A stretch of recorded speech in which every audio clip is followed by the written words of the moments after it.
ישיר לקבוצה שלך היקרה.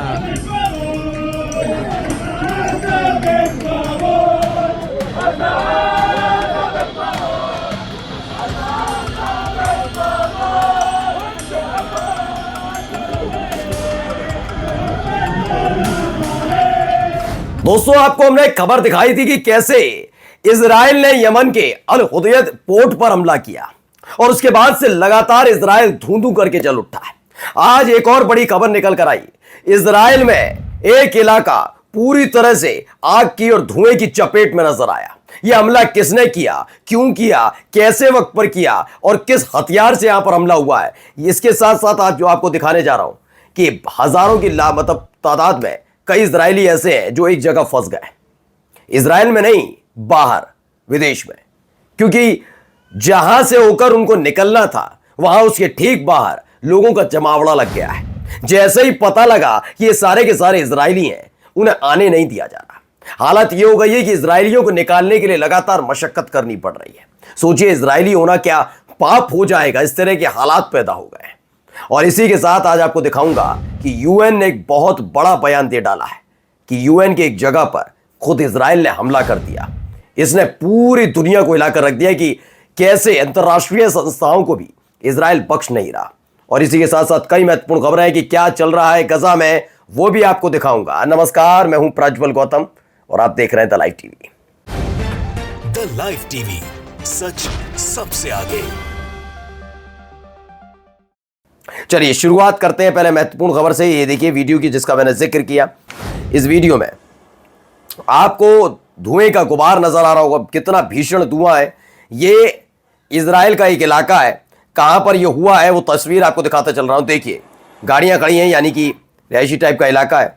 वहां पर धू करके ये आग लगी हुई है और उससे उठता हुआ धुआं बता रहा है कि बेतहाशा वहां आग है। अच्छा, ये वीडियो कहां से निकल कर आई है वो आपको बता देता हूं। ये है एलोन इलाका है इजराइल का। इजराइल का क्या, फिलिस्तीनियों का ही है, उस पर तो इजराइल ने कब्जा कर रखा है। वहां पर ये बहुत तेज रफ्तार में आग उठती हुई नजर है, यानी धधक उठा है ये पूरा इलाका। इससे पहले हमने देखा ही था जब इजराइल और ईरान के बीच संघर्ष शुरू हुआ था तो ईरान ने इजराइल के 14 शहरों को तबाह कर दिया था। उसकी एक एक तस्वीर हमने आपको दिखाई थी। और अब देखिए यहां पर यह इलाका कैसे धू करके आग लगती है और जल उठा है। फिलहाल ये हमला हुआ है, यह किसी और वजह से है, भी क्लियर नहीं हो पाया है। आइए अगली तस्वीरें दिखाता हूं, पहले देखिए यह वीडियो।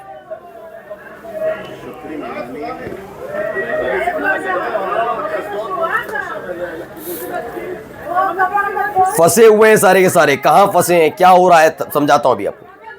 हजारों की तादाद में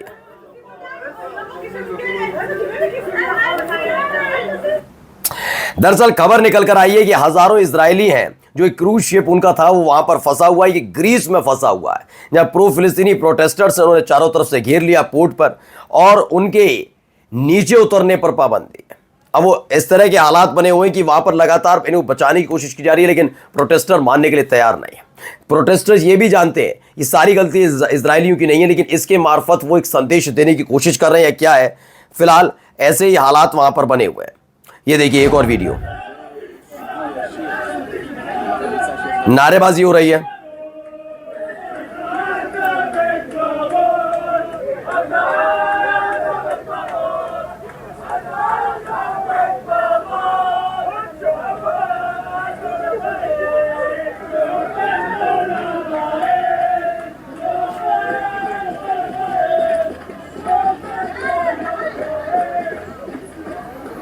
देखिए खुद इजरायली बना रहे हैं, क्या बना रहे हैं। एक तरफ आपको फिलिस्तीन के झंडे के साथ स्टॉप जेनोसाइड नाम का एक बैनर होगा और ग्रीस जहां पर उनका खुद का शिप फंसा हुआ है वो वहां पर नाच कर चिड़ा हो रहे हैं। और फिर आप कहते हैं कि रहम, सोचिए जहां फंसे हुए होंगे वो ऐसी हरकत करेंगे, क्या करेंगे, उससे पहले बचने की कोशिश करेंगे कि नहीं ऐसी हरकत कोई ना हो। अब आइए एक खबर देखिए, इसमें यही वाला वीडियो है। At Bandar Anzali, the northern port city of Tehran in the Caspian Sea, it is dubbed Casarex 2025. Now, for the details. तो देखिए ये तस्वीर जो मैंने खबर बताई आपको, ये कुदस न्यूज नेटवर्क की खबर है।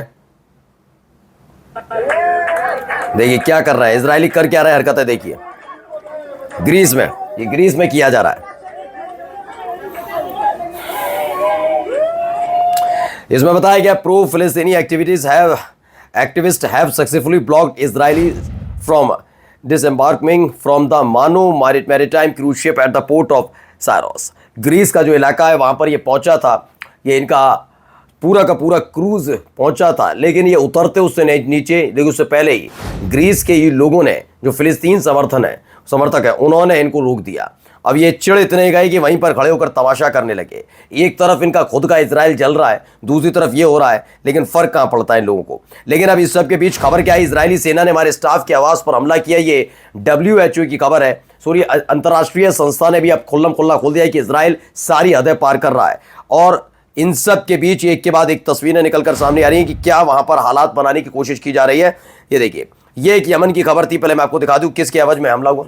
ये देखिए, अब सोचिए ये वाला धुआं और इजराइल में जो धुआं उठ रहा है कुछ मिलता जुलता नजर आता है। ये यमन का अल हुदैयद जो पोर्ट है उसकी ये तस्वीर है। तो आप देख सकते हैं बेतहाशा आग, उसका गुबार, ये सब कब हो रहा है जब 2 शिप डुबो चुका है, हूती लड़ाकों की तरफ से डुबाया जा चुका है लाल सागर में। ऊपर से कई बैलिस्टिक मिसाइल इजराइल में दागी गई हैं। उसके बाद के हालात हैं कि लगातार हालत ये बनी हुई है कि अब भी उसी पर बातचीत चली। पहले सीरिया की कुछ तस्वीरें देख लीजिए, फिर आपको आगे लेकर चलते हैं। देखिए, तो अब भी ड्रूज मिलिटेंट्स हैं और जो अरब लड़ाके हैं, दोनों के बीच संघर्ष लगातार चल रहा है।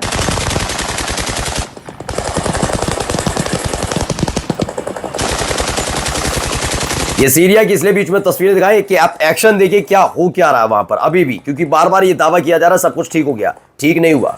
और सुवेदा के अंदर अब भी अस्थिरता बनी हुई है, जहां अरब जो लड़ाके हैं और ड्रूज लड़ाकों के बीच ये संघर्ष चल रहा है।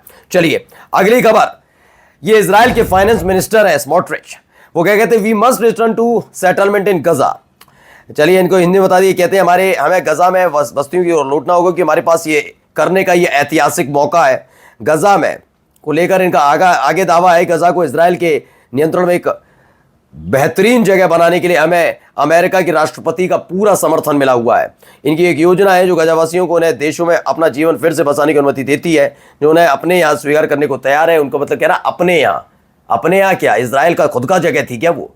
फिलिस्तीनियों की जमीन पर शरणार्थी के तौर पर आए हुए झुंड में लोग उस पर कब्जा कर लेते और कहते हैं कि हम उन्हें अनुमति दे रहे हैं कि क्या कर रही है, उन्होंने तुम्हें दी थी।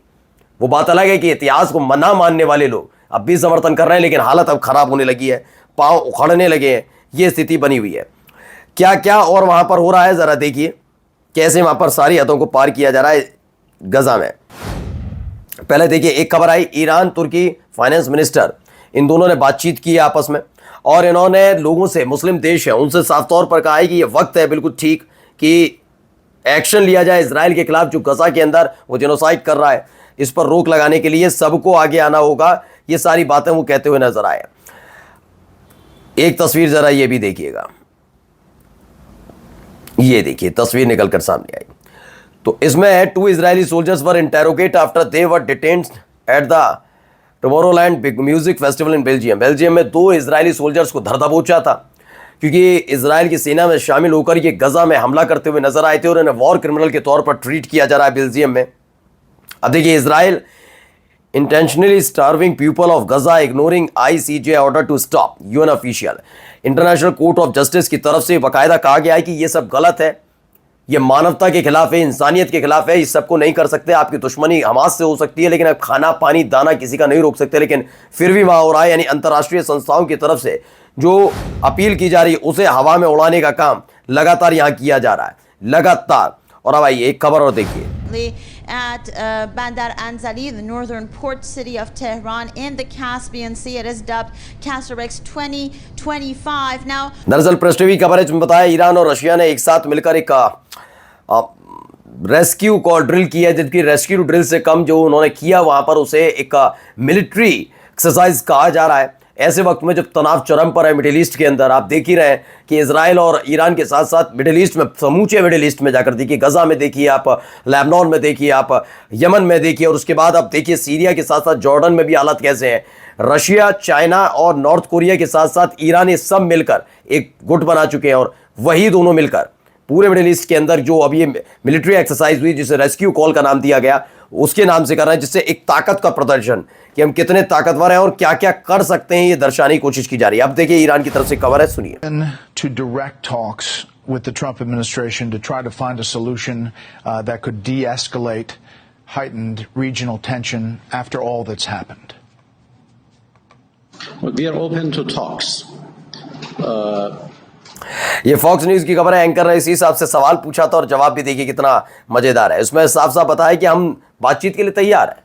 मतलब एक अमेरिका वो देश जो ईरान की न्यूक्लियर फैसिलिटी पर हमला करता है, फिर दावा करता है बर्बाद कर दिया, अब ये कभी जिंदगी में कुछ बना नहीं पाएगा। इन तमाम चीजों के बीच अब वो कह रहा है हम बातचीत करने के लिए तैयार है। तो ईरान ने कहा हम भी तैयार है, लेकिन सीधे सीधे बातचीत नहीं होगी, सीधे सीधे कोई बातचीत नहीं होने जा रही, क्योंकि आपने उल्लंघन किया है। अंतर्राष्ट्रीय संस्थाओं के तहत बने हुए नियमों का हम तो पालन कर रहे थे।